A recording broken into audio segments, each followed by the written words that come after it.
يا رب بالمصطفى بلغ مقاصدنا واغفر لنا ما مضى يا واسع الكرم.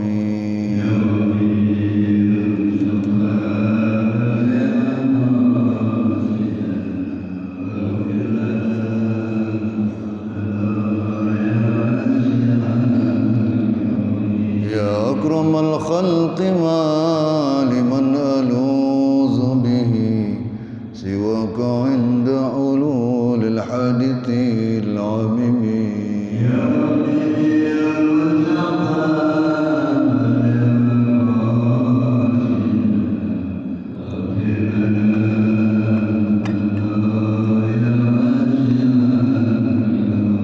ولن يضيق رسول الله جاهك بي إذا الكريم تجلى باسم منتقم.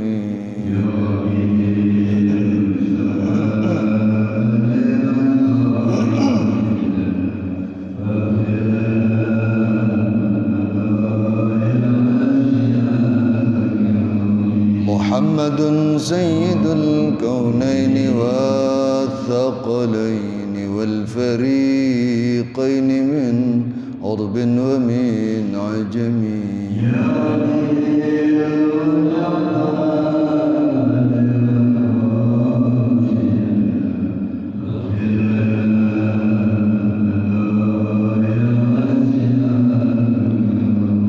هو الحبيب الذي ترجى شفاعته لكل هول من الأهوال مقتحم.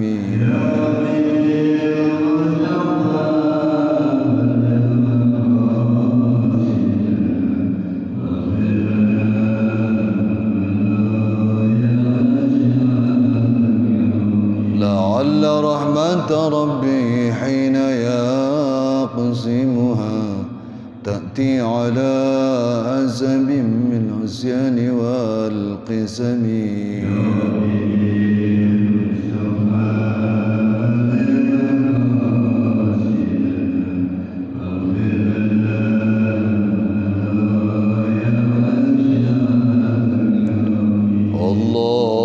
اللهم صل وسلم وبارك عليه وعلى آله إلى حضرة النبي المصطفى رسول الله محمد بن عبد الله وعلى آله وصحبه وأزواجه وذرياته وأهل بيته الكرام، ثم إلى أرواح مؤلف هذا الكتاب وإلى أرواح مشايخنا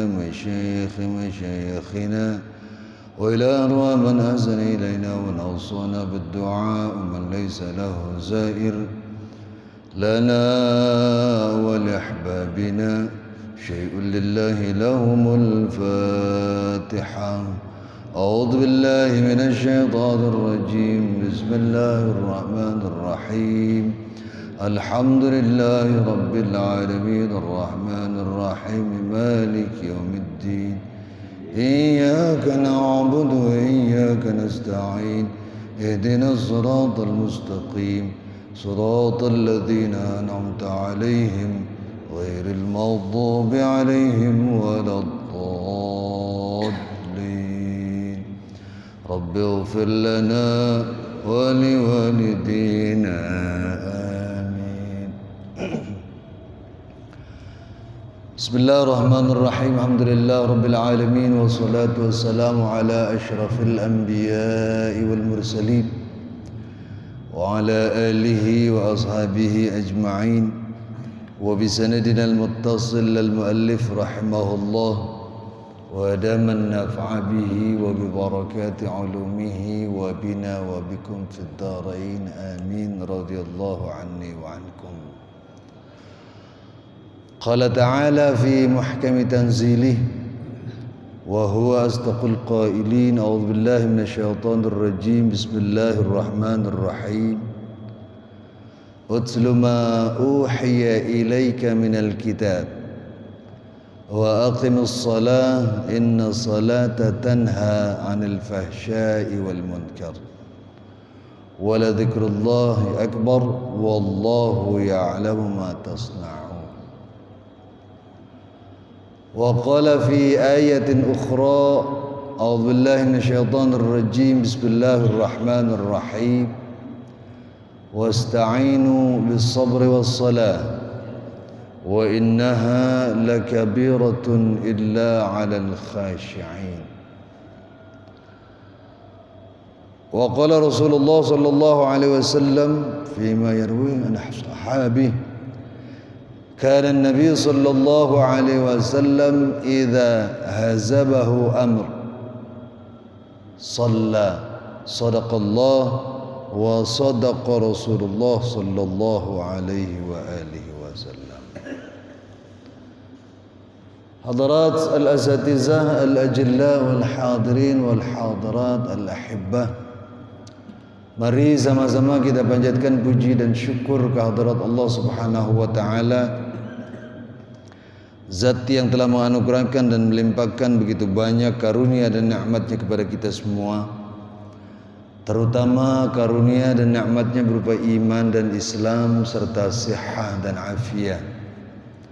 Dan tentu saja berkat terpadunya beberapa nikmat tadi, maka dengan mudah, dengan ringan kita dapat melangkahkan kaki, mengayunkan tangan menuju tempat penuh mubarakah ini dalam rangka menunaikan tugas suci kita, yaitu talabul ilm. Salawat dan salam tak lupa kita haturkan kehariban junjungan kita Nabi besar Muhammad sallallahu alaihi wasallam, sesosok profil pemimpin yang telah berhasil mengevakuasi umat manusia dari alam yang penuh dengan kebodohan, syarat dengan kejahilan, menuju alam yang penuh ma'rifah dan arifan itu sekarang ini. Hadirin, kajian kita pagi ini tidak akan membahas kitab yang biasa kita baca, yaitu kitab Ihya Ulumuddin. Tapi pagi ini saya ingin kita mengingat kembali apa yang diajarkan para ulama terkait dengan keistimewaan bulan Rajab, di mana sekarang kita sudah berada pada paruh kedua bulan tersebut. Dalam Al-Quran Allah Subhanahu wa ta'ala menyatakan, inna iddatash shuhur indallahi 12 ashran fi kitabillah yawma khalaqas samawati wal ard minha arba'atun hurum. Allah Subhanahu wa ta'ala menciptakan 12 bulan. Ketika Allah menciptakan langit dan bumi, di antara 12 bulan itu minha arba'atun hurum, 4 bulan di antaranya adalah bulan suci. Menurut para ulama, di antara bulan suci itu salah satunya adalah bulan Rajab yang sekarang kita berada di dalamnya. Rajab termasuk bulan suci di mana ketika orang mendekatkan diri kepada Allah Subhanahu wa taala dengan meningkatkan kualitas dan kuantitas ibadahnya kepada Allah, maka Allah berikan pahala yang luar biasa. Itu sebabnya kita dianjurkan untuk berdoa agar diberikan keberkahan di bulan Rajab. Dan mudah-mudahan kita semua mendapat keberkahan yang dimaksud karena kita berupaya untuk meningkatkan kualitas keimanan dan kualitas ibadah kita kepada Allah Subhanahu wa taala. Ada berbagai macam ibadah sunnah yang dicontohkan oleh Rasulullah sallallahu alaihi wasallam terkait bulan Rajab ini. Di antaranya beliau pernah berpuasa pada bulan Rajab ini. Ada puasa enggak kemarin? Yang belum sempat puasa di awal-awal, berpuasa di pertengahan. Yang belum sempat di pertengahan, di awakhir nggak apa-apa. Karena sebulan penuh ini disunnahkan untuk berpuasa. Tapi yang namanya puasa sunnah dikerjakan mendapat pahala, tidak dikerjakan juga tidak apa-apa, tidak mendapat dosa. Dan jangan karena mengerjakan amalan sunnah kemudian meninggalkan yang wajib. Ini juga menjadi salah. Dan barangkali ini bukan bagian dari peningkatan kualitas keimanan kalau hanya mengejar yang sunnah kemudian meninggalkan yang wajib. Dan di antara yang membuat bulan Rajab ini lebih istimewa, karena di bulan ini ada peristiwa yang begitu luar biasa, yang barangkali kalau peristiwa ini kita analogikan dengan logika sampai dengan hari ini mungkin belum bisa masuk akal. Peristiwa yang saya maksud tidak lain adalah peristiwa Isra Mi'rajnya Rasulullah sallallahu alaihi wasallam. Dalam Al-Qur'an Allah nyatakan, Subhanalladzi asra bi'abdihi lailan minal masjidil haram ila al-masjidil aqsa alladzi barakna haulahu linuriyahu min ayatina innahu huwas sami'ul basir. Maha suci Allah yang telah memperjalankan hambanya di malam hari dari Masjid Haram ke Masjid Aqsa. Masjid Haram di mana? Masjid Haram di Mekah, sedangkan Masjid Aqsa di Palestina. Jarak yang terbentang antara Masjid Haram dan Masjid Aqsa cukup jauh. Dulu di zaman Rasulullah, kalau melakukan perjalanan dari Mekah menuju Palestina, setidaknya dibutuhkan waktu 1 bulan untuk sampai ke Palestina kalau pakai onta. Jarak yang terbentang cukup jauh, ya kira-kira antara Bekasi Surabaya lah kurang lebih.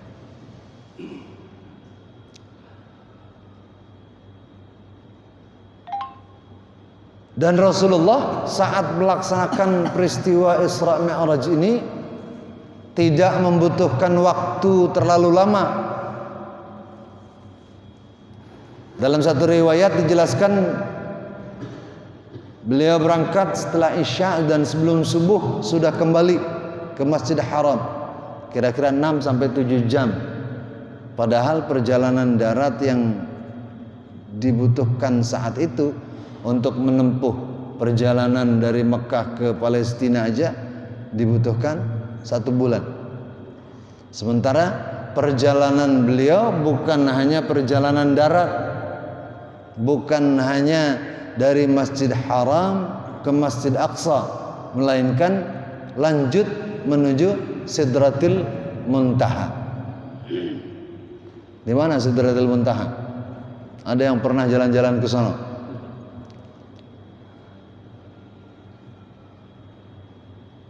Dan hanya membutuhkan waktu 6 sampai 7 jam. Makanya tak heran ketika beliau kembali dari sana dan menceritakan hal ini. Dalam sebuah riwayat katanya orang yang pertama kali diceritakan peristiwa ini adalah Abu Jahal. Orang yang pertama kali diceritakan peristiwa ini oleh Rasulullah adalah Abu Jahal.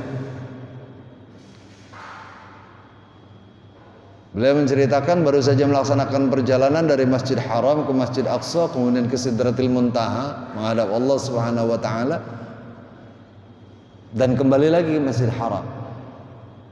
Dan sontak saat itu orang-orang menyatakan bahwa Muhammad sudah gila. Kenapa ada pernyataan semacam ini? Karena nggak mungkin melakukan perjalanan yang begitu jauh jaraknya, sementara waktu tempuh yang diperlukan hanya beberapa jam saja. Nah, kemudian para ulama melakukan kajian demi kajian untuk bisa dianalogikan dengan logika manusia agar peristiwa ini ya masuk akal lah, kira-kira begitu. Pertama,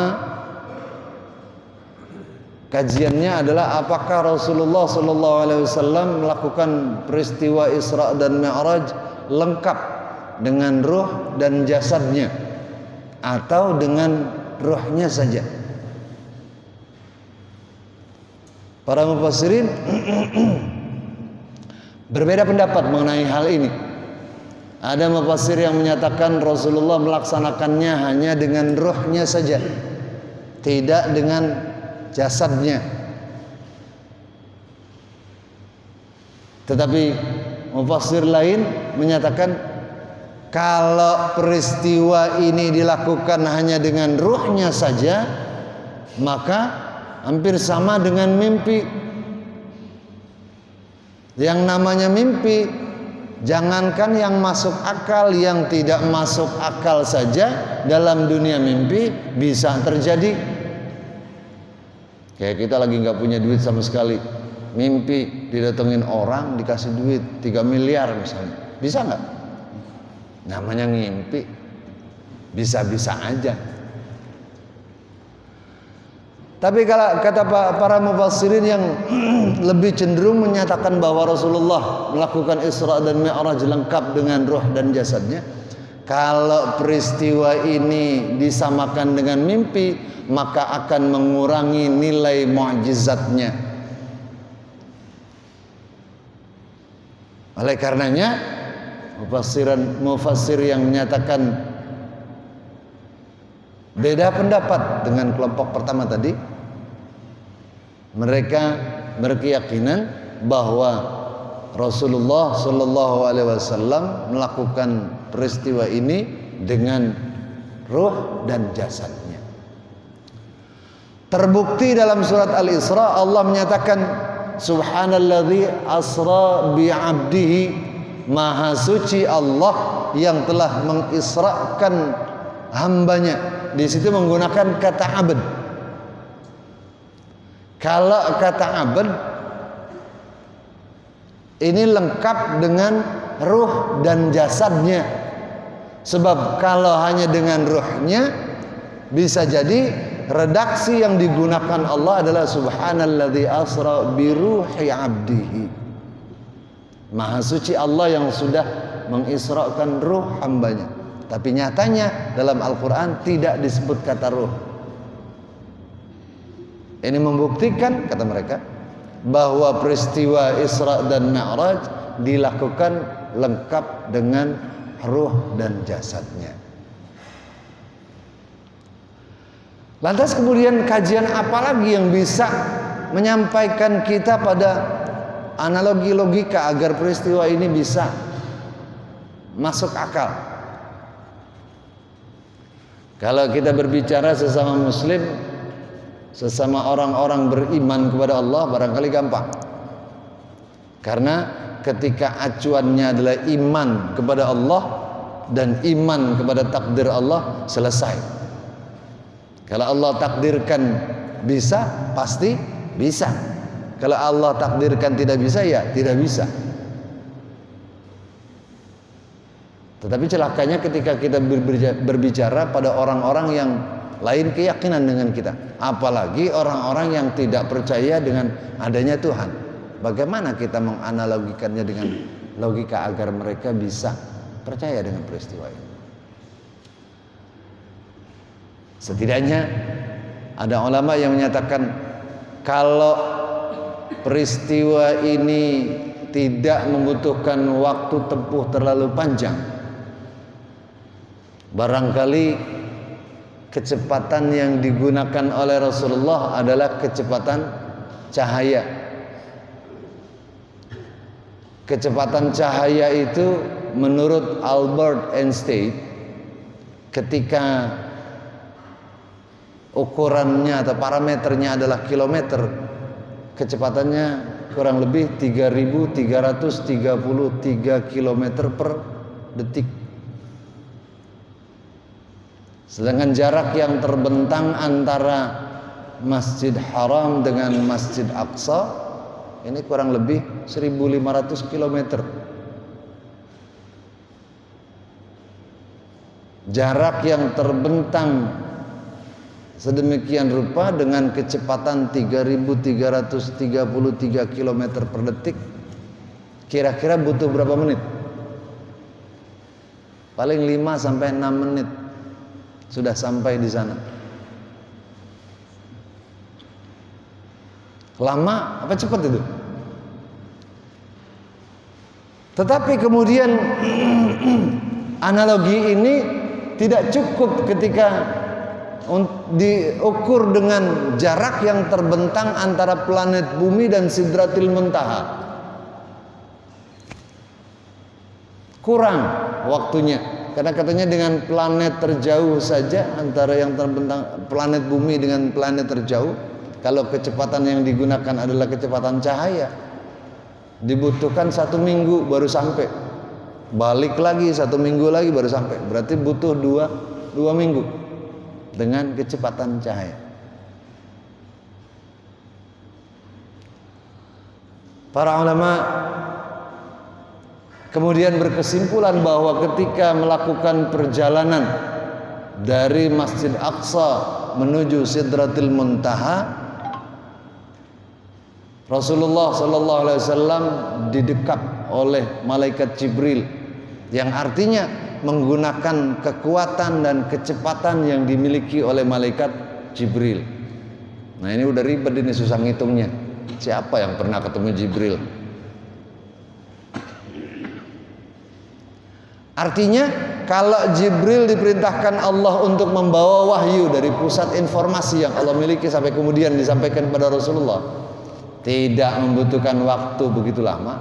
Barangkali kecepatan inilah yang digunakan oleh Jibril untuk membawa Nabi Muhammad menghadap Allah ke Sidratil Muntaha.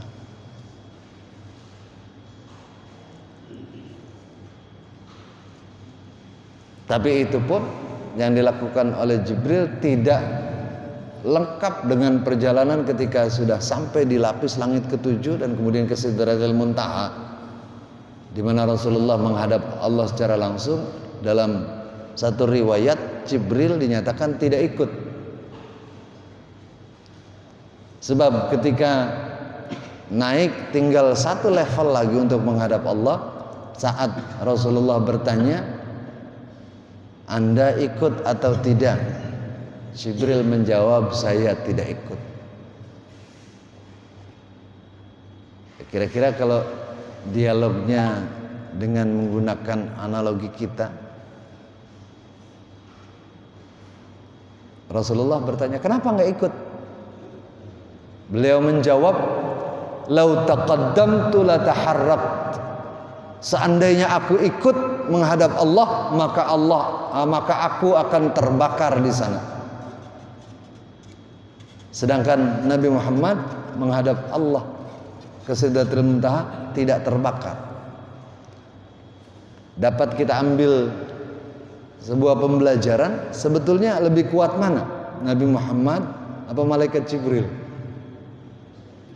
Barangkali logika sederhana kita menyatakan Nabi Muhammad lebih kuat dari malaikat Jibril. Buktinya Nabi Muhammad menghadap Allah ke Sidratil Muntaha tidak apa-apa, sedangkan malaikat Jibril takut terbakar.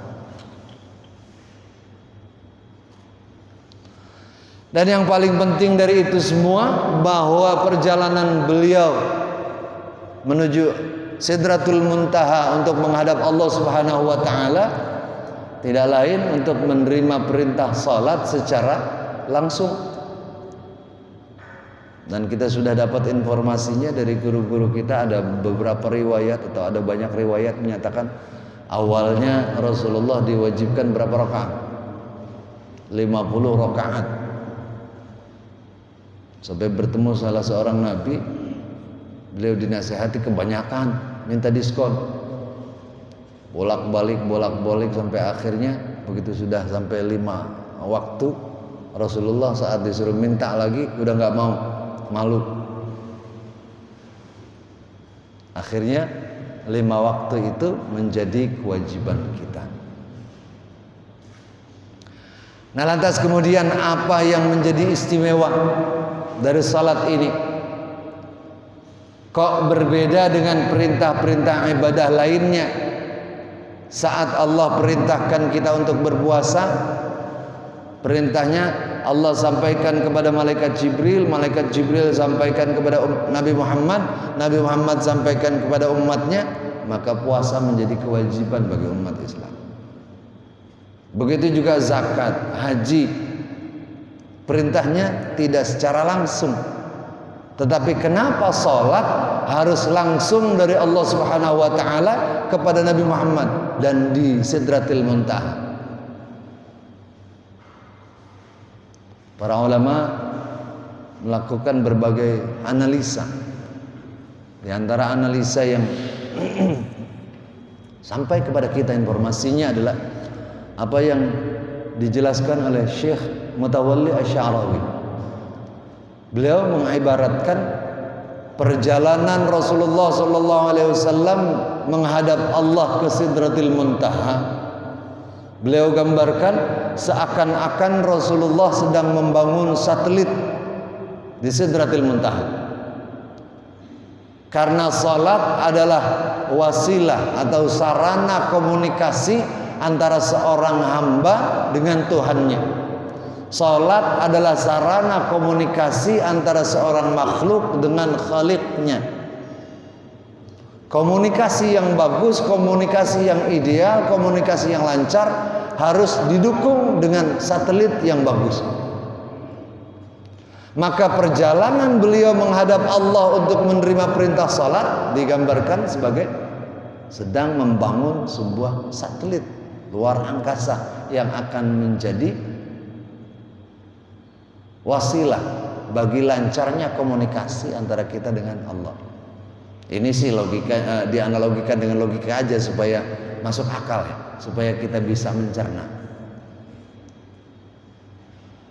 Oleh karenanya ketika kita salat, di mana salat itu menurut fuqaha secara bahasa adalah doa. Kan kalau kita belajar fikih ada istilah as-salatu lughatan ad-du'a gitu.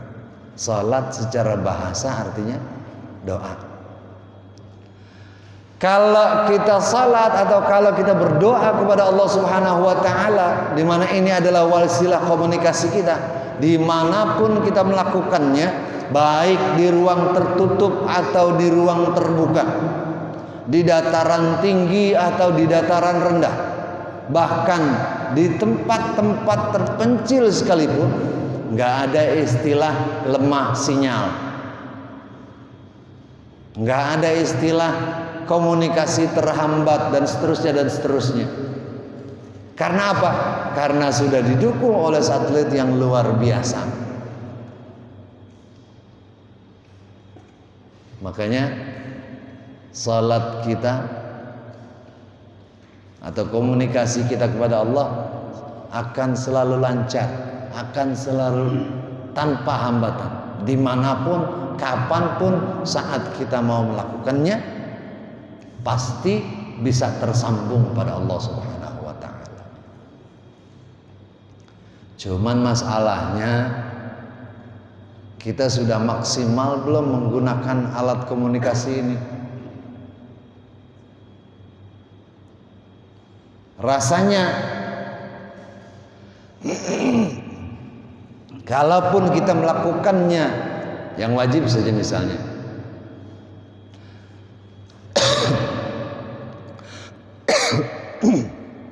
bisa nggak disebut komunikasi kita itu sudah tersambung, benar-benar tersambung pada Allah? Yang tahu jawabannya cuma kita. Salat kita itu khusyuk apa enggak, nyambung apa enggak kepada Allah, yang merasakannya kita.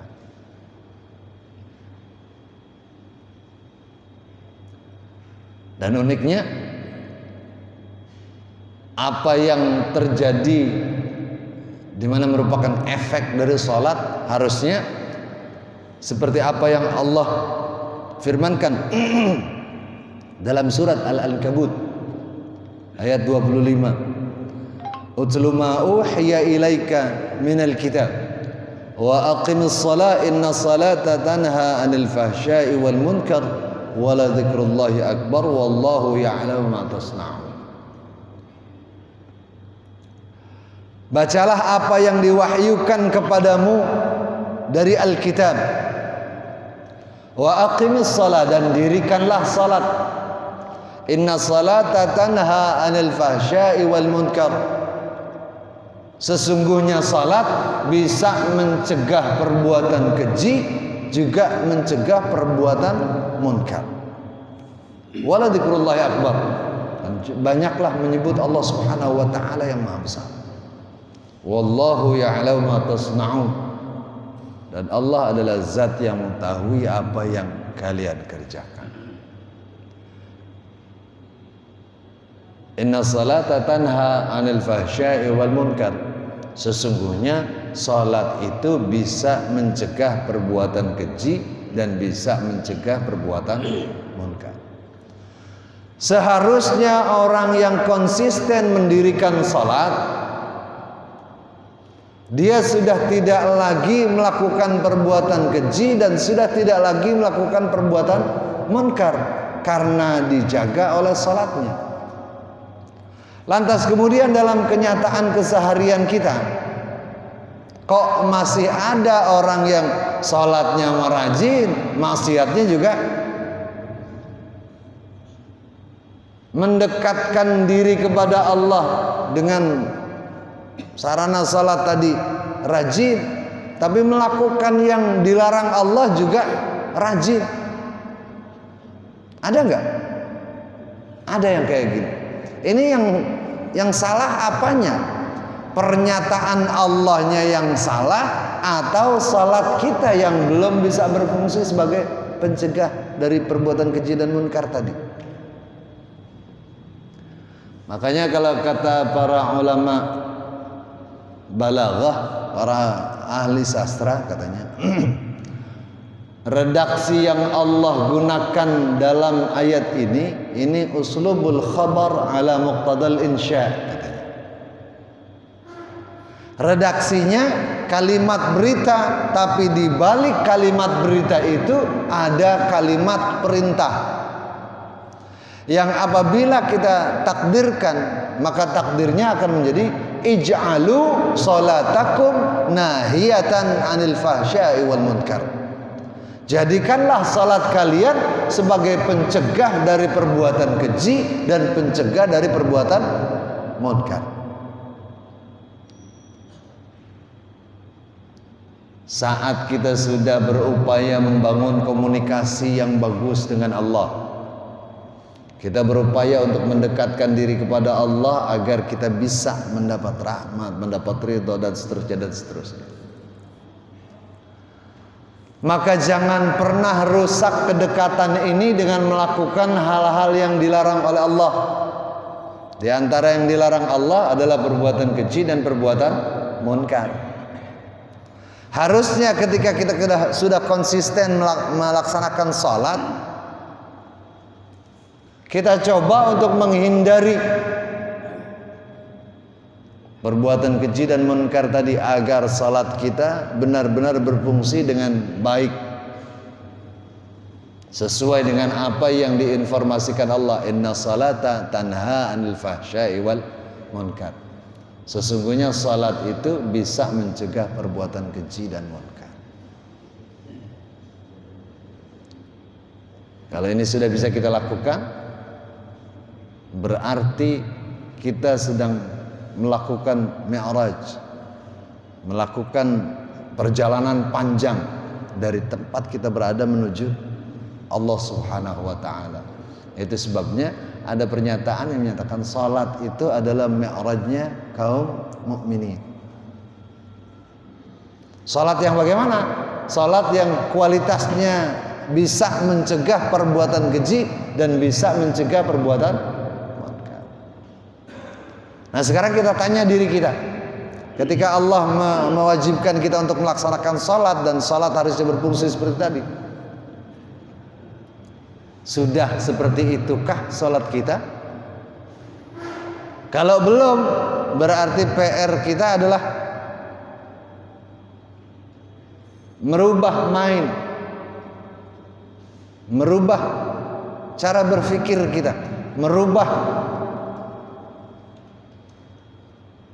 tindak tanduk dan kelakuan kita, agar salat kita bisa berfungsi sesuai dengan apa yang diperintahkan Allah Subhanahu wa taala. Kalau kita mah salat aja masih terasa berat enggak? Apalagi salat subuh kayak hari ini, sebelum subuh pakai hujan dulu lagi, gerimis. Rasanya cuaca tidak mendukung untuk berangkat ke masjid. Kalau suruh pilih, kalau bisa memilih antara tarik selimut dengan mendirikan salat, kita pilih yang mana? Kalau tidak ingat bahwa salat itu kewajiban, dan kalau tidak takut bahwa meninggalkan kewajiban itu ada sanksinya, barangkali kita lebih pilih selimut.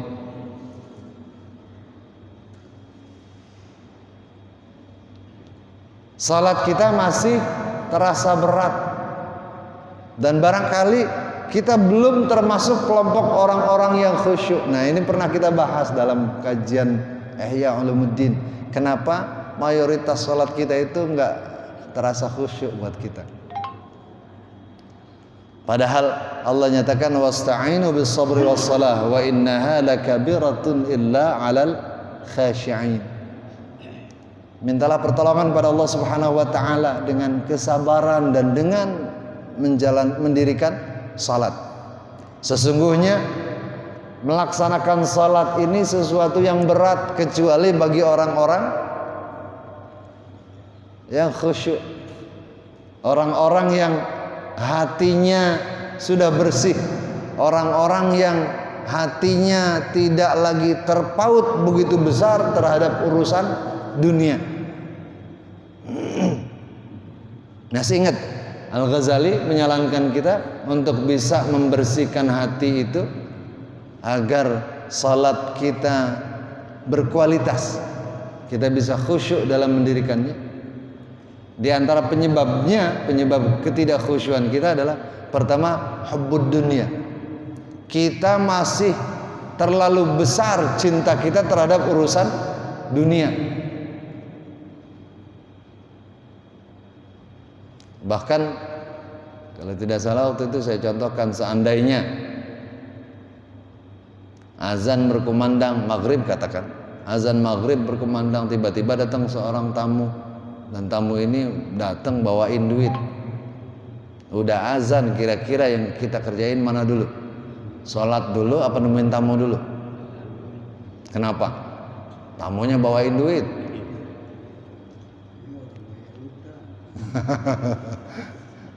Tamunya bawain duit. Maka kita dahulukan itu. Ini sebagai contoh kecil yang barangkali menggambarkan kecintaan kita terhadap dunia lebih besar ketimbang rahmat Allah Subhanahu wa taala, ketimbang ridha dari Allah Subhanahu wa taala. Di samping kecintaan kita yang masih begitu besar terhadap dunia, masih begitu banyak kemunafikan dalam diri kita. Pak, kalau ditanya Bapak ini munafik apa enggak? Jawaban kita apa? Mulut kita pasti bilang enggak, kita enggak munafik. Tetapi kalau di amat-amati, kalau dipelajari, kan kata Rasulullah, munafik itu punya 3 ciri. Kalau ngomong bohong. Kalau ngomong bohong, kalau janji ingkar, kalau dikasih amanah khianat. Coba kita tanya diri kita, ada nggak sifat-sifat itu dalam diri kita? Kalau masih sering bohong, masih sering ingkar janji, masih sering nggak jujur, berarti kita munafik. Bahkan kalau tiga-tiganya ada dan kerap kali kita lakukan, bisa saja kita menjadi munafik sejati. Dan ini yang menyebabkan salat kita menjadi tidak khusyuk, karena masih ada sifat dan sikap ini. Supaya bisa menjadi khusyuk, agar komunikasi kita kepada Allah memberikan efek kejiwaan pada kita. Syarat-syarat untuk bisa menjadi khusyuk coba kita capai dan coba kita terapkan dalam diri kita. Ini berarti pelajarannya masih panjang ya. Belajar untuk jadi orang yang suci dulu hatinya.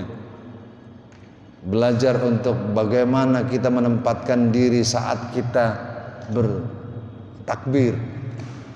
Bagaimana kita melupakan kehidupan dunia saat kita sudah mengucap Allahu Akbar. Karena saat itu kita sedang berkomunikasi kepada Allah. Seharusnya ketika kita melakukan komunikasi kepada Allah, lupa segala sesuatunya kecuali hanya Allah. Tetapi yang terjadi dalam kehidupan kita belum.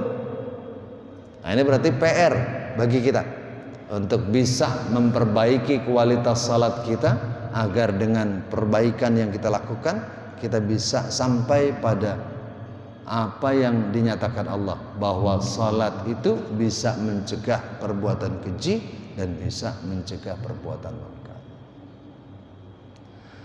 Dan ternyata salat ini adalah solusi.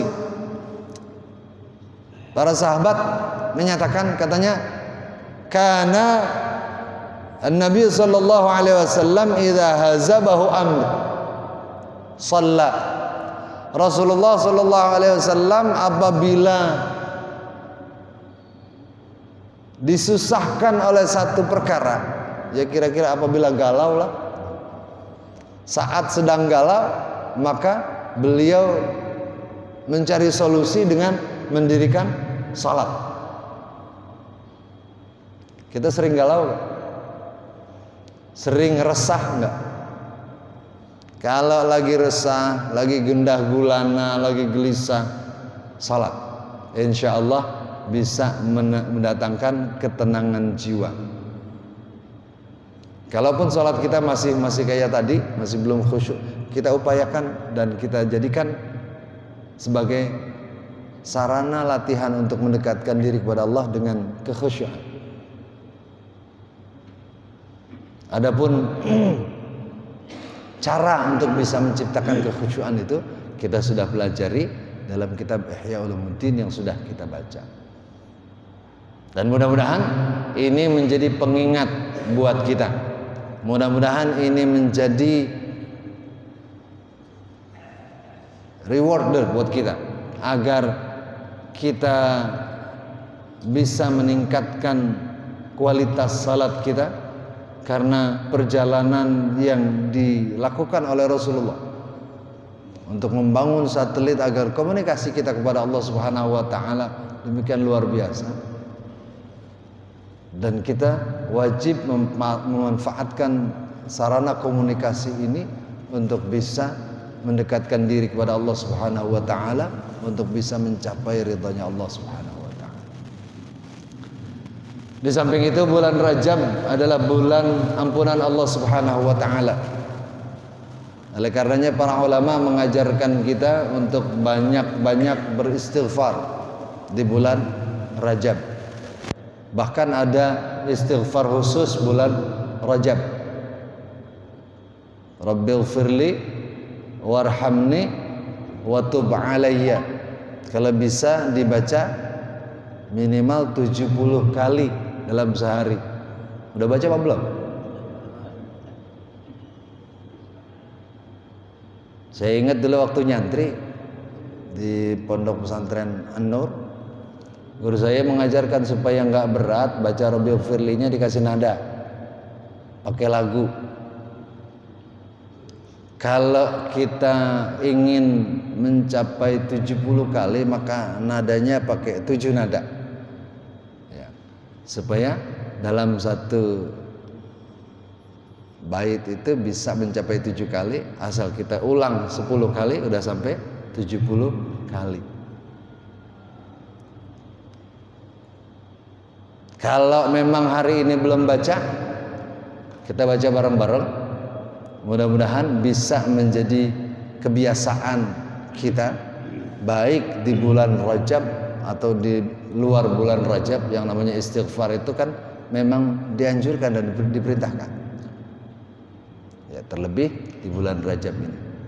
Saya contohkan, kalau kita mau baca dengan 7 nada tadi, contohnya kira-kira begini: Rabbighfirli warhamni wa tub alayya, Rabbighfirli warhamni wa tub alayya, Rabbighfirli warhamni wa tub alayya, Rabbighfirli warhamni wa tub alayya, Rabbighfirli warhamni wa tub alayya, Rabbighfirli warhamni wa tub alayya, Rabbighfirli warhamni wa tub alayya. Berapa kali? Itu 7 kali. Kalau kita baca berulang 10 kali, maka insya Allah sudah 70 kali. Mari kita tutup kajian kita dengan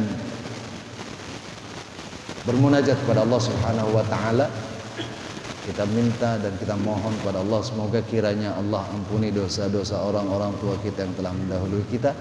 Allah tempatkan mereka di tempat terbaik di sisinya, dan kita yang masih hidup, kita mohon, kita berharap kepada Allah Subhanahu wa taala, semoga Allah berikan kita nikmat panjang umur dalam taat kepada Allah dan Rasulnya.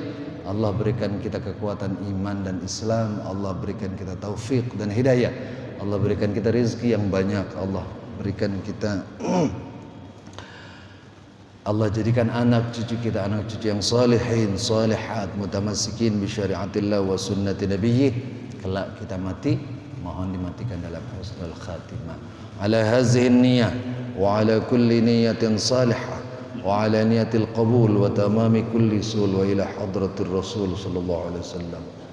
Syai'un lillahi lahumul fatihah. أعوذ بالله من الشيطان الرجيم. بسم الله الرحمن الرحيم. الحمد لله رب العالمين الرحمن الرحيم مالك يوم الدين. إياك نعبد وإياك نستعين. اهدنا الصراط المستقيم صراط الذين أنعمت عليهم غير المغضوب عليهم ولا الضالين. رب اغفر لنا ولوالدينا آمين. رب اغفر لي وارحمني وتب علي. رب اغفر لي وارحمني وتب علي. رب اغفر لي وارحمني وتب علي. رب اغفر لي وارحمني وتب علي. رب اغفر لي وارحمني وتب علي. اغفر لي وارحمني وتب علي. رب اغفر لي وارحمني وتب علي. رب اغفر لي وارحمني وتب علي. رب اغفر لي. رب اغفر لي وارحمني وتب علي. رب اغفر لي وارحمني وتب علي. رب اغفر لي وارحمني وتب علي. رب اغفر لي وارحمني وتب علي. رب اغفر لي وارحمني وتب علي. رب اغفر لي وارحمني وتب